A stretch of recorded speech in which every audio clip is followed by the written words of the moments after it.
JIMI Hendrix entered an amateur guitar competition in Melbourne, Australia, under the name Jimmy James. It was January 20th, 1968. The following evening, Jimi Hendrix and The Experience were scheduled to play Festival Hall. 2 shows, both sold out. But Mitch Mitchell had spotted a handwritten flyer for the Fitzroy Guitar Championship at a cafe on Brunswick Street that afternoon and had knocked on Jimmy's hotel room door with what Mitch described as the most logical use of a free evening he had ever conceived. Jimmy had thought about it for approximately 15 seconds before agreeing. He signed the entry form as Jimmy James, age 25, London. Jimmy James had, in fact, been Jimi Hendrix's real stage name until late 1966, which meant that signing this form was the most technically honest thing Jimi Hendrix had done in a guitar competition. The head judge, a Melbourne music shop owner named Colin Marsh, who had been running the Fitzroy Guitar Championship for 8 years and who trusted his ears completely, listened to Jimmy's carefully unremarkable first-round performance and delivered his assessment into the microphone with the certainty of someone who has heard 8 years of Melbourne's best guitarists. "Competent," he said, "but your phrasing lacks originality, and your dynamics are flat. You've made the cut." In the back of the room, Mitch Mitchell put his jacket over his face. "Drop a comment right now and tell us where in the world you're watching from. We read every single one. And if you're not subscribed yet, hit that button now, because this is only the beginning of what Jimi Hendrix left behind, and every week there's another story no one has told before." The Fitzroy Guitar Championship had been running since 1960 at the Empress Hotel on Brunswick Street, an inner Melbourne venue that had been hosting live music since before the war, and that had developed in those decades the particular atmosphere of a room that takes music seriously without requiring anyone to dress for the occasion. Colin Marsh had taken over the judging in 1960, the same year he opened Marsh Music on Smith Street, and had run the competition with the consistent authority of a man who believed that honest assessment was a form of respect and that vague encouragement did musicians no favors. Colin Marsh's verdicts were delivered plainly and remembered accurately. Colin's reputation in Fitzroy was that of someone whose opinion meant something, which in a music community is the most useful reputation a judge can have. Mitch Mitchell was 20 years old in January 1968 and had been The Experience's drummer since September 1966. Mitch had the specific enthusiasm of a musician who was genuinely happy to be exactly where he was. Mitch was also possessed of a sense of humor that found its best material in the gap between what the world thought it was seeing and what was actually happening. The Jimi Hendrix Experience had arrived in Australia on January 16th. The festival hall dates were January 21st and 22nd, both sold out. On January 20th, the band had a free day. Mitch Mitchell had used his free morning walking through Fitzroy, which was the kind of Melbourne neighborhood that rewarded walking, cafes, record shops, instrument dealers, the Brunswick Street Strip with its particular mixture of working-class permanence and arts community energy that in 1968 had not yet been labeled or marketed and was simply a neighborhood that happened to contain interesting people doing interesting things.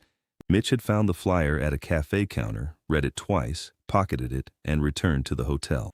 Mitch knocked on Jimmy's door at 3:30. Mitch explained the Fitzroy Guitar Championship. Started at 7, sign up at the door, $20 Australian prize. Mitch did not explain why this was an obviously excellent use of the evening, because Jimmy had already understood by the time Mitch reached the second sentence. Jimi Hendrix's disguise consisted of a borrowed pair of reading glasses, Mitch's own, a plain white shirt, and the deliberate absence of the other visual cues that made Jimi Hendrix recognizable at distance. Jimi Hendrix's iconic natural afro remained because there was no realistic solution to the afro, but the glasses and the plain shirt shifted enough of the visual vocabulary that a person who did not expect to see Jimi Hendrix in a Fitzroy pub competition on a Saturday evening would not immediately see Jimi Hendrix. This covered most of the people in the room. At 6:45, Jimi Hendrix and Mitch Mitchell walked from the hotel through the early Melbourne summer evening to the Empress Hotel on Brunswick Street, the January air warm and the light only just fading at that hour, which was still a novelty for 2 people from the Northern Hemisphere. The back room had been set up for the competition, a raised platform at one end, chairs arranged in rows, a table at the side for Colin Marsh and his scoring materials. Approximately 70 people were in the room, most of them carrying drinks from the front bar. Jimmy went to the sign-up table and wrote, in the careful handwriting of someone who is enjoying the specific comedy of what they are writing. Jimmy James, age 25, London, England, occupation, musician. Jimmy carried the form to the table, handed it to the volunteer collecting entries, and went to find Mitch in the back row. The competition had 14 entries in the first round, which ran from 7 until approximately 8:30. Colin Marsh had positioned his table where he could see both the performer and his scoring materials without difficulty, and he worked through each act with the efficient precision of someone who has done this many times and has not lost interest in doing it properly. Act 7 of the evening was called as Jimmy James, London. Jimi Hendrix walked to the small raised platform with the slightly tentative gait of a person who is not accustomed to this kind of stage, a performance that required genuine discipline from someone who had been commanding much larger stages for 2 years and who had to actively suppress every instinct that came from that experience. Jimmy sat on the stool. Jimmy accepted the borrowed acoustic guitar from its stand. Jimmy tuned it with the mildly distracted air of someone who was doing their best under the circumstances. Then Jimi Hendrix played a 12-bar blues that was rhythmically correct, harmonically appropriate, and entirely free of the specific quality that made Jimi Hendrix Jimi Hendrix. Every note was in the right place. Nothing was alive. Colin Marsh listened with the careful attention he gave to every act. Colin made 3 notes on his scoring card, then Colin leaned into the microphone. Colin said, "Competent. You've got a feel for the structure and your timing is solid. But your phrasing lacks originality and your dynamics are flat. Every bar is the same volume, which means the music has nowhere to go. You've made the cut, Jimmy, but you'll want to work on those things." Colin moved to Act 8. Jimi Hendrix walked off the platform, crossed the room, and sat down beside Mitch Mitchell. For the next 90 seconds, neither of them made a sound. They sat with the complete physical stillness of 2 people trying very hard to contain something very large. Mitch had his jacket pressed against his face.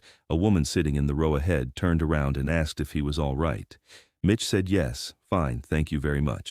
6 acts progressed to the semi-final. Jimmy James was among them, as was a 17-year-old Melbourne guitarist named Sarah Webb, who had played an original composition with a technical command and emotional clarity that had the room paying attention in a qualitatively different way than it had paid attention to anything else that evening. Mitch Mitchell had noticed Sarah Webb's playing and pointed it out to Jimmy in a whisper. Jimmy watched the remaining semi-final acts while keeping one part of his attention on Sarah Webb, who was waiting near the platform with the focused expression of someone who knows they played well and is sitting with that knowledge. For his semi-final performance, Jimmy played a somewhat more structured blues, adding melodic movement and slightly more dynamic variation, the equivalent of an architect showing a client one room of a building while concealing the rest of the blueprints. Colin Marsh's semi-final assessment was warmer. "Better," Colin said. "The dynamic range has improved and the phrasing is showing more personality. With continued work and ideally some formal instruction, you could develop into a genuinely interesting guitarist. Jimmy, you're in the final." Jimmy nodded with appropriate gratitude. Mitch Mitchell left the room, walked to the front bar, stood at the counter for 4 minutes and returned when he was confident he could be still again. The final had 3 contestants. Sarah Webb, who had been the clear standout all evening. A 32-year-old Melbourne musician named Peter Cross, who had solid working technique and genuine feel for the blues, and a following in the room that was vocal and appreciative. And Jimmy James from London, who needed to work on his dynamics. Sarah played first. Sarah's final performance was the best guitar playing the Fitzroy Guitar Championship had seen in its 8-year history, and everyone in the room who understood guitar knew it. Colin Marsh was smiling when he finished writing his notes. Mitch Mitchell clapped with the specific enthusiasm of someone who is applauding on 2 levels simultaneously. Peter played second, confident and crowd-pleasing, his section of the audience loud and loyal. Then Colin called the final name. Jimmy James. Jimi Hendrix walked to the platform for the last time. Jimmy sat on the stool. Jimmy positioned the acoustic guitar across his knee. Jimmy looked out at the 70 people in the back room of the Empress Hotel on a Saturday evening in January in Melbourne, Australia, in the summer of the Southern Hemisphere. Then JIMI Hendrix took off the reading glasses, folded them, and set them on the edge of the stool beside him. Then JIMI Hendrix began to play Purple Haze on an acoustic guitar. The opening 4 bars produced a silence of the specific kind that occurs when a room full of people hears something they cannot immediately account for. Purple Haze was a song everyone in that room knew. It had been on the radio for almost a year. It was on the record that every serious music listener in Melbourne owned. But what was coming from the acoustic guitar on the platform at the Empress Hotel was not the record. What was coming from the guitar was what the record had been trying to say, played by the person who had been trying to say it. And the sound was so completely different from the first 2 rounds of Jimmy James's performance that the room's collective understanding of the evening rearranged itself in approximately 8 seconds. Colin Marsh's pen stopped moving above his scoring card. Colin's pen hovered for a moment. Then Colin's pen fell from his fingers and rolled across the table. A man in the 3rd row stood and said to nobody in particular, "That's Purple Haze." And then, "That is JIMI Hendrix." The name moved through 70 people in the back room of the Empress Hotel, the way such names move through rooms, quickly, and with the specific quality of something becoming obvious all at once to everyone simultaneously. Mitch Mitchell was standing on his chair. JIMI Hendrix played Purple Haze to its end with the unhurried certainty of someone who knows exactly where the song goes. Then Jimmy stood, walked to the microphone, and said, with the warm, entirely genuine self-deprecation of someone who's been sitting on a very large joke all evening and is now setting it down, "The judge is right. I do need to work on my phrasing. I have been working on it since I was 12, which is about 13 years now, but a few more years of formal instruction might sort it out." 70 people in a Melbourne pub laughed as one. Colin Marsh was laughing. Colin's professional assessments, competent but lacks originality, phrasing needs work, dynamics flat, were visible on the scoring card in front of him, and Colin was looking at them with the expression of someone reading a document that has become simultaneously the funniest and most embarrassing piece of paper in the room. Colin laughed until his shoulders shook. Jimmy walked to the judging table. Jimmy said, "I have to be honest. I entered under a name that was technically real.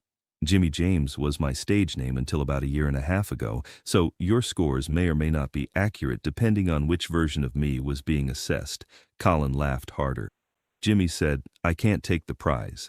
I'm not a local amateur and I didn't play honestly in the first 2 rounds.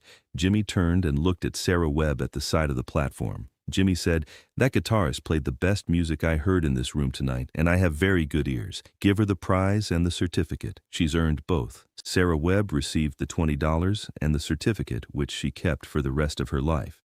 Sarah Webb went on to perform and record in Melbourne and across Australia through the following decades. When people asked about the beginning of her musical confidence, Sarah always told the same story. Sarah would say, "The night I won the Fitzroy Guitar Championship, JIMI Hendrix was the runner-up. He told the room I'd played the best music he heard.